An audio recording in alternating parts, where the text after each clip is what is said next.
कि कोई ना इस्लामी राष्ट्र में कामयाब होगा ना कोई हिंदू राष्ट्र में, यानी कोई ना भगवाए हिंद में ना गजबाए हिंद में। क्योंकि जिस झंडे की जो तिरंगा है इस मुल्क का, इस झंडे की आबरू इज्जत के लिए हजारों नहीं लाखों जाने कुर्बान हो गई। कोई इसको बदल कर अपना भगवा झंडा लहरा दे तो इसमें कामयाबी नहीं मिलेगी। और आपको जवाब दे रहा हूं ताकि अभी आपको यह समझ में आ रहा होगा कि इसमें चूंकि संसद सबसे ज्यादा जा रहे हैं भारतीय जनता पार्टी का, और ये चूंकि धार्मिक कथा है तो ये जान ले कि धर्म के लोगों को भी सियासत करने का अधिकार है, ऐसा नहीं है कि उसे नहीं। एक दूसरा क्या है कि चूंकि भारतीय जनता पार्टी के अक्सर संसद है तो विपक्ष वाले को ऐसा लग रहा है तो उन्हें कहिए कि मेरी तरफ से कि चाहे देश में छोटी बड़ी जितनी पार्टियां हैं सब यहां जात पात और धर्म की राजनीति करते हैं, उन लोगों को कहिए कि भारतीय जनता पार्टी में बड़ा बड़ा डॉक्टर मौजूद है जो आपका इलाज कर रहे हैं। हमको लगता है कि आप भाजपा के तरफ से एजेंट बन के आए। मैं एकदम 24 में चाहे मेरी जान जाए या रह जाए, पैसा वैसा मिलता सुन है तो ले आप, मेरी जान जाए या रह जाए,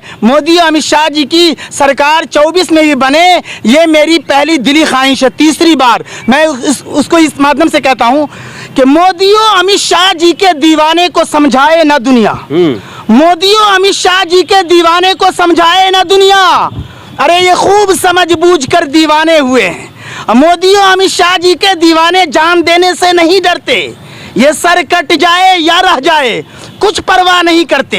कमल का फूल भारत की जनता कर चुकी है कबूल, विपक्ष वालों तेरा बकना है बिल्कुल फजूल। आपके कम्युनिटी के बहुत सारे लोग हैं जो बीजेपी को बहुत ज्यादा गाली देते हैं, बीजेपी को हेट स्पीच फैलाने वाला पार्टी बोलते हैं, और आप अकेले जो है मतलब सपोर्ट कर रहे हैं। आपके अकेले सपोर्ट कर देने से आपकी कम्युनिटी बीजेपी को चाहेगी क्या? भाई जिस तरीके से हर नागरिक अपने एक वोट का मालिक है, हाँ। उसी तरीके से मैं जब सियासी बैटिंग कर रहा हूं हाँ। तो इंसान बन के बैटिंग कर रहा हूं, भारतीय इंसान बन के।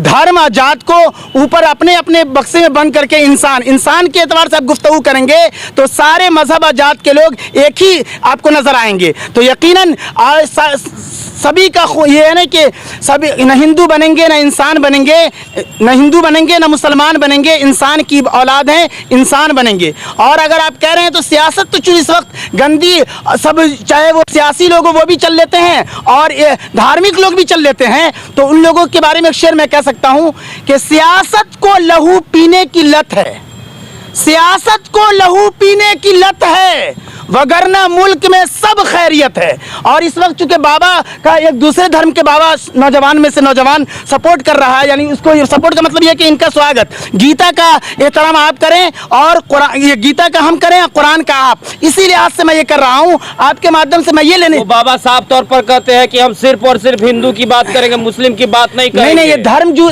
भाईचारे की बात नहीं करेंगे, हिंदू राष्ट्र बनाने की बात तो यह कि इनकी हर बातों को कोई ले नहीं रहा है, लेकिन जो धार्मिक गई है वही बात को लेकर के वायरल हो गए हैं, वो अलग बात है। लेकिन सर सुन ले आप कि धार्मिक है आदमी है, हाँ। और धार्मिक पंडित है, अपनी कथा वो कर रहे हैं, हाँ। तो इस लिहाज से मैं सिर्फ इसका ये हूँ कि गीता का हम करें और कुरान का आप, इसी लिहाज से इस वक्त मेरा एक शेर खास ले जाइए जी कि है काम इस वक्त इस देश के मौलवियों पंडितों का, अच्छा है काम इस वक्त इस देश के मौलवियों पंडितों का, भारत से नफरत को मिटा देना, एक प्यार और मोहब्बत का पूरे भारत में माहौल बना देना।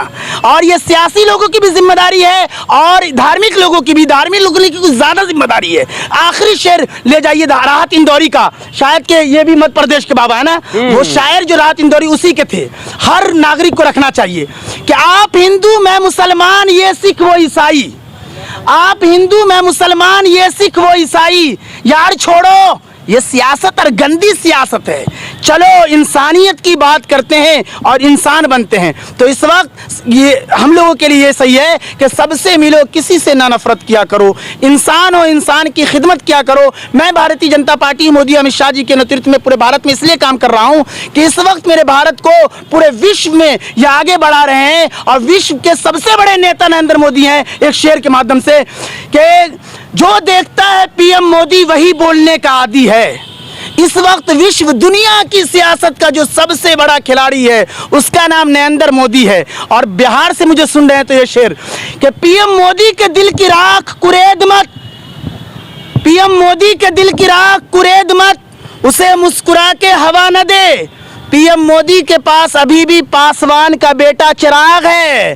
विपक्ष वालों कहीं तेरा हाथ जला न दे। और संसद के में तले जो है खुद अंधेरा हो रहा है। संसद में बिहार में चिराग के तले जो है खुद अंधेरा हो रहा है। मैं चूंकि पूरे भारत की लोकसभा सीट सबसे ज्यादा आए प्रधानमंत्री नरेंद्र मोदी, इसके बिहार के लिहाज से कर्नाटक में क्या हाल हुआ? मैं संसद में प्रधानमंत्री मोदी जी ने एक शेर कहा है, विपक्ष वाले को वही शेर, उनकी जबान तो उनकी थी। कर्नाटक को देखिए ना सर, सुनाया था प्रधानमंत्री जी ने, मेरी तरफ से वो शेर सुना दीजिए। प्रधानमंत्री जी ने, विपक्ष के भी सब लोग संसद में मौजूद थे। खाली शेर सुना रहे हैं? नहीं, वो जरूर नहीं सर, वास्तु स्थिति को नहीं बता रहे। सही बात यह है कि बड़ी बात उसमें आ जाती है, वरना मुझे शेर छोड़ करके घंटों बकने की मुझे भी सलाहियत ईश्वर ने, खुदा ने दी है।